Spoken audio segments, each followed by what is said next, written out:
हमारी सबसे ज़्यादा जो निगाहें हैं वो टिकी रहती हैं हमारे फाइनेंस मिनिस्टर पे कि कहाँ से वो अपने टैक्स को कम करें कि जिससे टूरिस्ट जा भी सके इंडिया से बाहर और इंडिया में बहुत ज़्यादा आ भी सके। आज हम बात करते हैं कोई भी 5 स्टार होटल उठा के तो वो 10,000 से 20,000 लोगों को लगता है कि इतने में हम फॉरेन घुमाते हैं। उनको टैक्स को जब तक कम नहीं करेंगे तब तक इंडिया का टूरिज्म और नहीं बढ़ेगा। ई वीज़ा आराम से मिल जाता है इंडिया के लिए, कोई इसमें हार्ड एंड फास्ट रूल नहीं है। इंडिया ये कहता है आओ और हमारे देश घूमो। मेरी बस गवर्नमेंट से यही उम्मीद है कि हमारी इंडस्ट्री को एक इंडस्ट्री काउंट की जाए। अच्छा, हमारी इंडस्ट्री को भी इंडस्ट्री काउंट नहीं करते। वीज़ा पॉलिसी को स्मूथ किया जाए जिससे कि आवागमन टूरिस्ट का आने और जाने का बहुत अच्छा हो, प्लस हमको रिबेट दी जाए अपने टैक्स।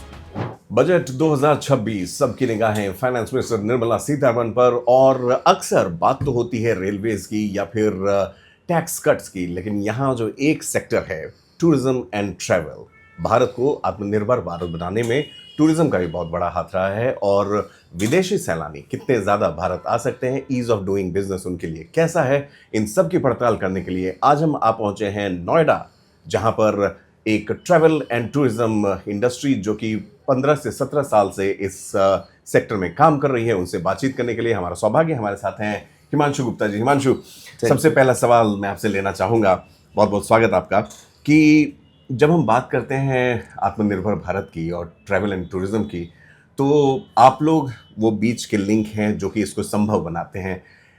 क्या लग रहा है आपको, बजट के आने से जो टूरिज्म सेक्टर की उम्मीदें रहती हैं वो किस ओर ज़्यादा जाती हैं? प्रीमियम एक्सपीरियंस, मास अपील, या फिर बस भारत आ जाइए? सर बेसिकली जो बजट आता है ना, हमारी सबसे ज़्यादा जो निगाहें हैं वो टिकी रहती हैं हमारे फाइनेंस मिनिस्टर पे कि कहाँ से वो अपने टैक्स को कम करें कि जिससे टूरिस्ट जा भी सके इंडिया से बाहर और इंडिया में बहुत ज़्यादा आ भी सके।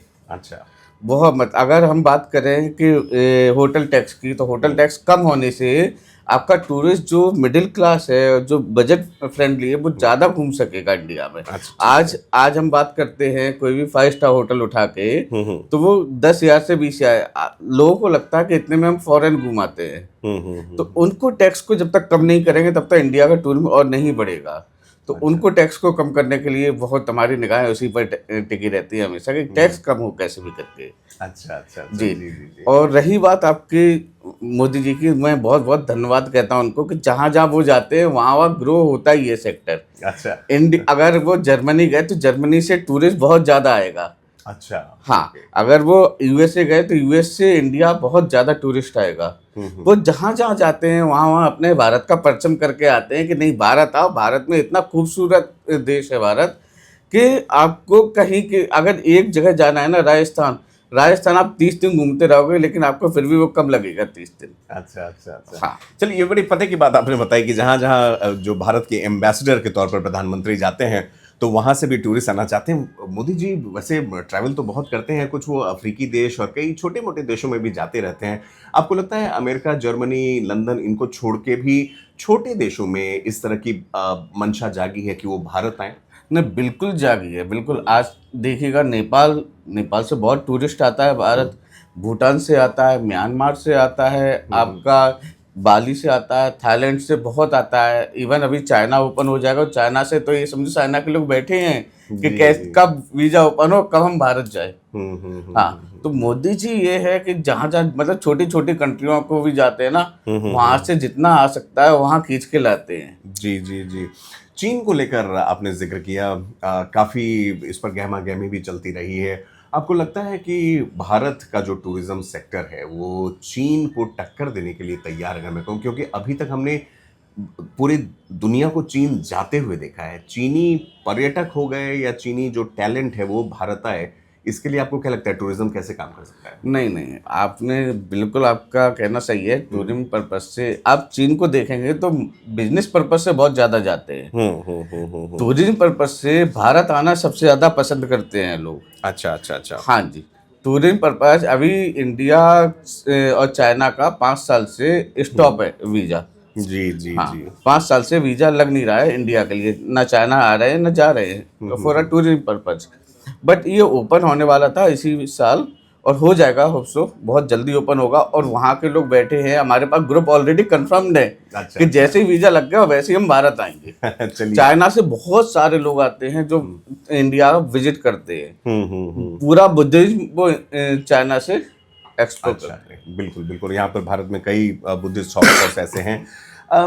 वीजा नियमों को लेकर और जीएसटी को लेकर आप लोग कैसे देखते हैं इसको?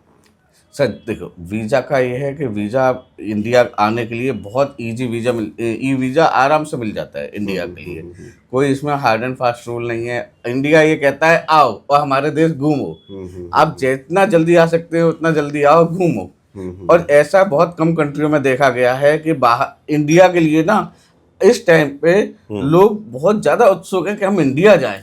अच्छा। हमारा पिछले लास्ट 2 ईयर से इंडिया में इनबाउंड बहुत बढ़ गया। इनबाउंड मतलब विदेशी गैस बहुत ज़्यादा होने लगे इंडिया। अच्छा। हम मतलब ये समझिएगा कि अगर हम एयरपोर्ट पे खड़े हैं ना, अगर 10 लोग निकल रहे हैं तो उसमें 8 और 7 फॉरेनर्स ही होते हैं जो इंडिया विजिट करने आते हैं। जी जी हिमांशु जी, इससे पहले कि मैं अपना आखिरी सवाल लूँ, आप शानवी हॉस्पिटैलिटी से बिलोंग करते हैं और आप न सिर्फ ट्रैवल एंड टूरिज्म बल्कि इवेंट्स और बाकी कामों में भी अपना योगदान देते हैं। आपको क्या लगता है ये पूरा का पूरा सेक्टर जो है, हॉस्पिटैलिटी सेक्टर जो है, सर्विस इंडस्ट्री जो है, क्या उम्मीदें लगाई बैठी है? सर मेरी बस गवर्नमेंट से यही उम्मीद है कि हमारी इंडस्ट्री को एक इंडस्ट्री काउंट की जाए। अच्छा। हमारी इंडस्ट्री को भी इंडस्ट्री काउंट नहीं करते। कोई अगर 3rd और 4th अगर रेवेन्यू जनरेट करने वाली है वो हमारी इंडस्ट्री है, ट्रेवल एंड टूरिज्म।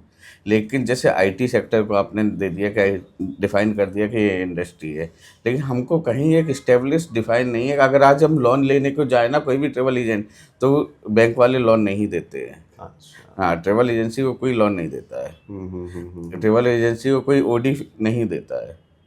तो गवर्नमेंट को उस पर भी फोकस कर, कोई सबसे ज़्यादा रेवेन्यू मतलब 3rd और 4th नंबर पे है रेवेन्यू जनरेट करने के लिए, तो उसको इंडस्ट्री में काउंट करेंगे तो ये रेवेन्यू और ज़्यादा जनरेट होगा। इसको इस्टेब्लिश करना होगा। आज हर कोई भी है छोटा मोटा वो भी खोल लेता है। कोई उनको क्या लगता है कि लैपटॉप चाहिए, मोबाइल चाहिए, लेकिन जब तक उसका स्टाफ नहीं हो, ऑफिस नहीं हो, पूरा इंफ्रास्ट्रक्चर नहीं हो, तब तक ऑफिस ना खोले। ऐसा भी गवर्नमेंट को थोड़ा सा फोकस करना पड़ेगा।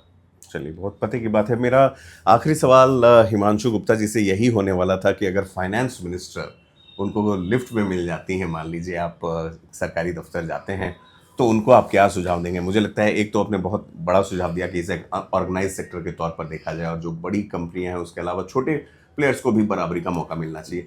उसके अलावा आखिरी सवाल यही होगा हिमांशु जी, क्या मैसेज आप देना चाहेंगे फाइनेंस मिनिस्टर को? वीज़ा पॉलिसी को स्मूथ किया जाए जिससे कि आवागमन टूरिस्ट का आने और जाने का बहुत अच्छा हो, प्लस हमको रिबेट दी जाए अपने टैक्स में। बिल्कुल। टैक्स में अगर रिबेट मिलती है तो हमारा tourism India with in India का बहुत ज़्यादा डेवलप होगा। आप ये समझिएगा कि आज टैक्स के चक्कर में आदमी कहता है कि अगर हम इतना ही पैसा लगा के इंडिया में घूमेंगे तो इससे बढ़िया हम थाईलैंड घुमाएंगे। जी जी जी, ये होता है। बिल्कुल बिल्कुल सही। आप अगर हम बात करते हैं तो ओवरा 50,000 का है एक रात का, 1 लाख का एक रात का है। आज 5 स्टार होटल, बेसिक कोई भी 5 स्टार होटल देख लीजिए तो 15 या 20,000 रुपये का है। अगर वही टैक्स कम हो जाएगा वो 10,000 पे आ जाएगा, तो 10,000 फिर भी स्पेंड कर सकता है अपार्ट फ्रॉम 15,000 खर्च करने से। बिल्कुल।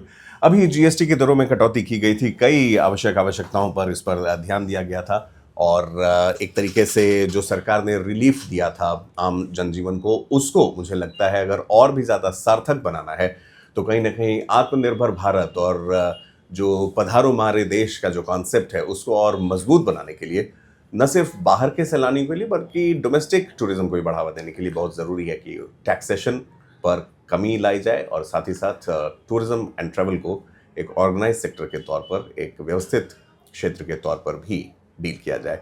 कैमरामैन इमरान के साथ मैं पंकज कुमार मिश्र, वन इंडिया समाचार के लिए। Subscribe to One India and never miss an update.